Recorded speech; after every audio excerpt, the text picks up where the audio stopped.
Saudara-saudari yang dikasihi oleh Tuhan Yesus Kristus, selamat bertemu kembali dalam program Arus Hayat Voice. Tema kita kali ini adalah kapankah dunia berakhir? Pembacaan Alkitab diambil dari kitab Matius pasal 24 ayat yang ketiga. Ketika Yesus duduk di atas bukit Zaitun, datanglah murid-muridnya kepadanya untuk bercakap-cakap sendirian dengan dia. Kata mereka, "Katakanlah kepada kami, bila manakah itu akan terjadi? Dan apakah tanda kedatanganmu dan tanda kesudahan dunia?" Pertanyaan mengenai kapankah dunia berakhir adalah perkara serius yang tidak dapat diabaikan. Allah adalah satu-satunya otoritas yang memenuhi syarat untuk menjawab pertanyaan ini. Mari kita menjawab pertanyaan ini berdasarkan Alkitab. Bagaimana dunia ini akan berakhir? Pertama, kita harus mengerti mengapa Allah menciptakan langit dan bumi sebelum kita dapat mengerti kapan dunia itu akan berakhir. Tujuan Allah di dalam penciptaannya adalah memiliki sekelompok orang yang diciptakan menurut gambarnya, untuk dipenuhi dengan Dia sebagai hayat, terbangun sebagai manusia korporat yang mengekspresikan diri Allah dan berkuasa bagi Allah di atas seluruh bumi. Ini menunjukkan kepada kita bahwa dunia tidak akan berakhir sebelum manusia korporat ini dapat dibangun dan tujuan Allah dapat tercapai. Sejak Allah menciptakan manusia 6.000 tahun yang lalu, manusia sudah memakai sumber daya alam di bumi. Pada abad yang lampau, pemakaian manusia terhadap sumber daya alam ini telah bertambah secara dramatis. Sampai satu titik, sumber daya alam itu akan berkurang dengan cepat. Kalau pemakaian ini terus berlanjut, para ahli memperkirakan cadangan minyak yang masih ada mungkin akan habis dalam waktu tidak lebih dari 50 tahun. Karbon dioksida bertambah. Dunia akan menjadi lebih panas karena efek rumah kaca dan pola cuaca mudah berubah.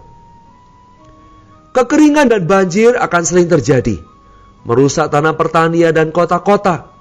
Hutan makin lama makin habis. Habitat satwa liar semakin berkurang dan semakin sedikit tumbuh-tumbuhan yang menghasilkan oksigen. Udara tercemar setiap detik. Kesulitan pernafasan semakin meningkat. Populasi dunia meningkat, tetapi tidak diimbangi dengan persediaan makanan dan bahan pokok yang cukup. Alkitab tidak mengatakan dengan jelas kapan dunia ini akan berakhir. Tetapi Alkitab memberitahukan 3 tanda besar untuk kita waspadai. Tanda yang pertama adalah bangsa Israel akan terbentuk lagi. Bangsa Israel telah kehilangan kerajaannya kurang lebih 2600 tahun yang lalu.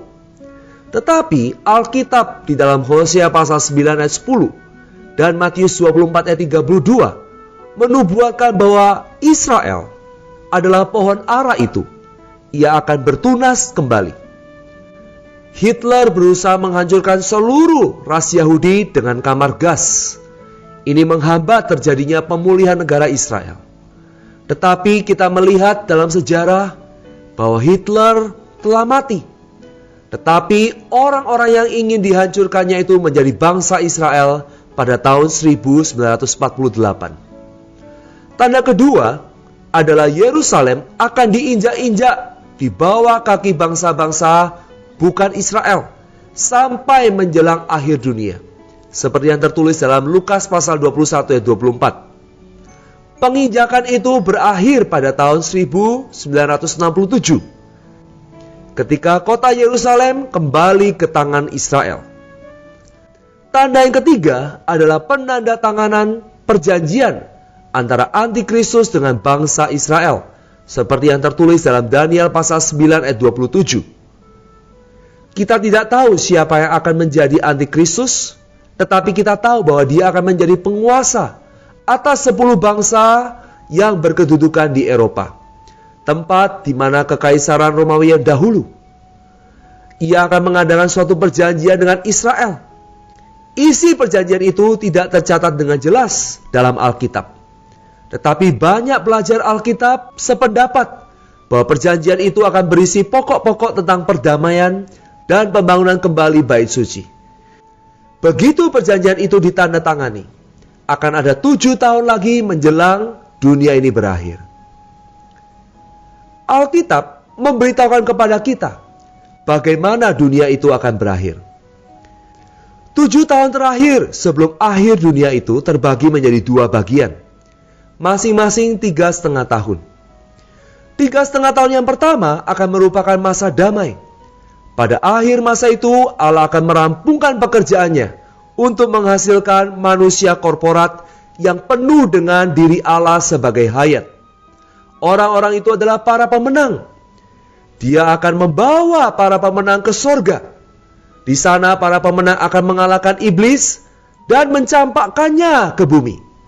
Kemudian sebuah roh najis akan masuk ke dalam antikristus dan iblis akan memberikan kuasanya kepadanya. Ini akan memulai 3,5 tahun yang terakhir dari dunia. Alkitab menyebut masa itu masa kesusahan besar. Pada saat itu bumi tidak akan menjadi tempat yang disukai orang untuk dihuni. Antikristus akan melakukan banyak hal untuk merusak manusia.